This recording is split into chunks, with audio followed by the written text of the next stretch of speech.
Ya.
Como el del TikTok.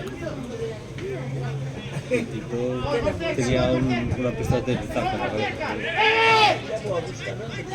A ver si me ve. Es del tipo del Fito. Es el mismo tipo de persona. Un gilipollas. ¿Lo viste? ¿Sabes quién es el Fito, no?